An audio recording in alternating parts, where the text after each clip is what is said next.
دوستو T20 world cup میں آج جنوبی افریقہ اور افغانستان کے درمیان ایسا کانٹے دار مقابلہ دیکھنے کو ملا جس نے شائقین کرکٹ کی دھڑکنیں تیز کر دی۔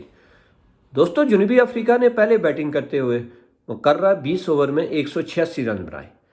ابتدا اچھی رہی، مڈل آرڈر نے ذمہ دارانہ بیٹنگ کی، جبکہ آخری اوور میں تیز رفتاری سے رن بنا کر سکور کو 186 تک پہنچایا۔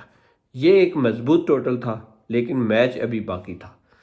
جواب میں افغانستان کی ٹیم نے شاندار حوصلہ دکھایا، اوپنر کی اچھی بنیاد رکھی، مڈل آرڈر نے جارحانہ بیٹنگ کی اور میچ آخری اوور تک سنسنی خیز بنتا چلا گیا۔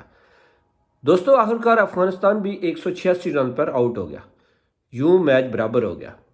دوستو فیصلہ ہوا سپر اوور میں، پہلا سپر اوور بھی برابر رہا۔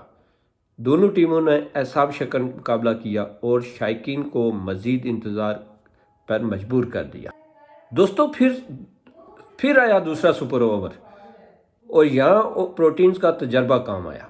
شاندار بولنگ اور سمجھدار بیٹنگ کے ذریعے جنوبی افریقہ نے بالآخر افغانستان کو شکست دے دی۔ دوستو لیکن افغانستان نے ثابت کر دیا کہ وہ کسی بھی بڑی ٹیم کے لیے خطرہ بن سکتے ہیں۔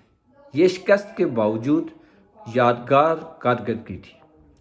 دوستو آپ کے خیال میں اس میچ کا اصل ہیرو کون تھا؟ کامنٹ میں ضرور بتائیے، اور ویڈیو پسند آئی ہو تو اسے لائک اور ہمارے چینل کو سبسکرائب ضرور کریں۔